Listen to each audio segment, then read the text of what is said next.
സംസ്ഥാന സർക്കാരിന്റെ ഭാഗത്തു നിന്നും 65 ലക്ഷത്തോളം വരുന്ന സാമൂഹ്യ സുരക്ഷാ പെൻഷൻ ഗുണഭോക്താക്കൾക്കുള്ള മാർച്ച് മാസത്തിലെ വിതരണ അറിയിപ്പുകളെത്തി. തിരഞ്ഞെടുപ്പ് പെരുമാറ്റച്ചട്ടം നിലവിൽ വരുന്നതിന് മുൻപേ ക്ഷേമ പെൻഷൻ തുകയുടെ വിതരണ നടപടികൾ സംസ്ഥാന സർക്കാരിന്റെ ഭാഗത്തു നിന്നും ആരംഭിക്കുന്ന സാഹചര്യത്തിൽ പെൻഷൻ ഗുണഭോക്താക്കൾക്ക് വീണ്ടും സന്തോഷവാർത്ത എത്തിയിരിക്കുകയാണ്.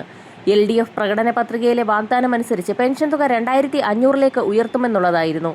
ഇത് സംബന്ധിച്ചുള്ള സുപ്രധാന പ്രഖ്യാപനങ്ങളാണ് ഉണ്ടാവാൻ പോകുന്നത്. ഈ സാഹചര്യത്തിലാണ് UDFന്റെ ഭാഗത്തു നിന്നും ക്ഷേമ പെൻഷൻ തുക ജൂൺ മാസം മുതൽ 3000 രൂപയിലേക്ക് അധികാരത്തിൽ വരുന്ന സാഹചര്യത്തിൽ ഉയർത്തുമെന്നുള്ള റിപ്പോർട്ടുകൾ കൂടി പുറത്തു വന്നിരിക്കുന്നത്. ഓരോ ഗുണഭോക്താവിനും 3000 രൂപ വീതം അക്കൗണ്ടുകളിലേക്ക് എത്തുമെന്നാണ് പ്രഖ്യാപനം. ഇതോടൊപ്പം തന്നെ 5 സഹായങ്ങൾ കൂടി പ്രഖ്യാപിച്ചിരിക്കുകയാണ്. കഴിഞ്ഞ മാർച്ച് മാസം മുതൽ സാമൂഹ്യ സുരക്ഷാ പെൻഷനുകൾ കൃത്യമായി തന്നെ വിതരണം ചെയ്യുന്നുണ്ട്. നവംബർ മാസം മുതൽ സാമൂഹ്യ സുരക്ഷാ പെൻഷനിലെ വർദ്ധിപ്പിച്ച പെൻഷൻ തുകയായ 2000 രൂപ വീതമാണ് ഗുണഭോക്താക്കളിലേക്ക് എത്തിച്ചേരുന്നത്. പുതിയതായി പെൻഷന് അപേക്ഷ വെച്ച് കാത്തിരിക്കുന്ന ഗുണഭോക്താക്കൾക്കും പെൻഷന് അപേക്ഷ പാസ്സായി കിട്ടിയ ഗുണഭോക്താക്കൾക്കും വർദ്ധിപ്പിച്ച പെൻഷൻ തുകയടക്കമാണ് ഇനി എത്തിച്ചേരാൻ പോകുന്നത്. മാർച്ച് മാസം 20 മുന്നോടിയായി മസ്റ്ററിംഗ് പൂർത്തിയാക്കിയിട്ടില്ലാത്ത ഗുണഭോക്താക്കൾ പൂർത്തിയാകുന്ന മുറയ്ക്ക് മാത്രമേ മാർച്ച് മാസത്തിലെ പെൻഷൻ തുക ലഭിക്കുകയുള്ളൂ. എല്ലാ മാസവും 1 മുതൽ 20 വരെയുള്ള കാലയളവിൽ മാത്രമാണ് മസ്റ്ററിംഗ് ചെയ്യാൻ സാധിക്കുക.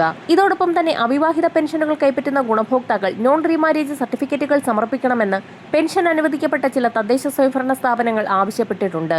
അറിയിപ്പുകൾ ലഭിച്ച ഗുണഭോക്താക്കൾ പ്രസ്തുത തീയതി അവസാനിക്കുന്നതിന് മുന്നോടിയായി തന്നെ സർട്ടിഫിക്കറ്റുകൾ സമർപ്പിക്കേണ്ടതാണ്. ബാങ്ക് അക്കൗണ്ടുകളിൽ തുക എത്തിച്ചേരുന്ന ഗുണഭോക്താക്കൾക്ക് സുപ്രധാന അറിയിപ്പെത്തി.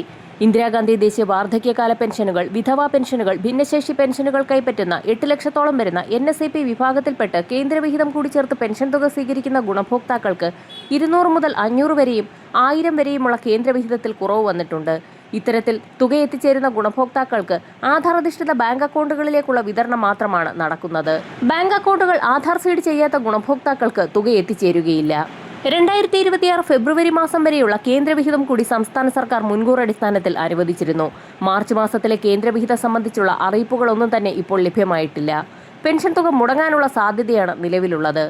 കേന്ദ്രം തുക അനുവദിക്കാത്ത സാഹചര്യത്തിലാണ് ഇത്തരത്തിൽ തുക മുടങ്ങുന്നതിന് സാഹചര്യമൊരുങ്ങുന്നതെന്ന് കൂടി സംസ്ഥാന സർക്കാർ വ്യക്തമാക്കി. പെൻഷൻ വിതരണ നടപടികൾ ആരംഭിച്ചതോടൊപ്പം തന്നെ അനർഹമായി ക്ഷേമ പെൻഷൻ വാങ്ങുന്നവരെ കണ്ടെത്താനുള്ള കേന്ദ്ര ആദായ നികുതി വകുപ്പിന്റെ സഹായം കൂടി സംസ്ഥാന സർക്കാർ തേടുമെന്നുള്ള അറിയിപ്പുകൾ പുറത്തു വന്നിരിക്കുകയാണ്. സംസ്ഥാനത്ത് ആദായ നികുതി റിട്ടേൺ നൽകുന്നവരുടെ പട്ടിക ആദായ നികുതി വകുപ്പിൽ നിന്ന് ലഭിച്ചാൽ അതുമായി ആധാർ ഉൾപ്പെടെയുള്ള വിവരങ്ങൾ ഉപയോഗിച്ച് ഒത്തുനോക്കാനാകും. പട്ടിക ലഭിക്കാൻ കേന്ദ്രത്തിന് പ്രത്യേക അപേക്ഷ നൽകേണ്ടി വരും. മോട്ടോർ വാഹന വകുപ്പിന്റെ രേഖകൾ പരിശോധിച്ച് കാർ ഉള്ളവരെ കണ്ടെത്താനും നടപടി ആരംഭിച്ചു.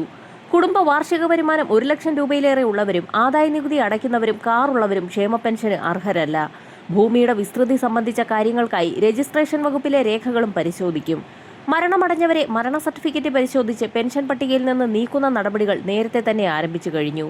പഞ്ചായത്തുകളും നഗരസഭകളുമാണ് മരണ സർട്ടിഫിക്കറ്റ് നൽകുന്നതെന്നതിനാൽ ഇക്കാര്യത്തിൽ ഏറെ പുരോഗതിയുണ്ട്. വരും ദിവസങ്ങളിൽ കൂടുതൽ പ്രഖ്യാപനങ്ങൾ സർക്കാരിന്റെ ഭാഗത്തു നിന്നും പുറത്തുവരും. വരും മണിക്കൂറുകളിലെ സർക്കാർ അറിയിപ്പുകൾക്കായി ചാനൽ സബ്സ്ക്രൈബ് ചെയ്യാൻ മറക്കാതിരിക്കുക.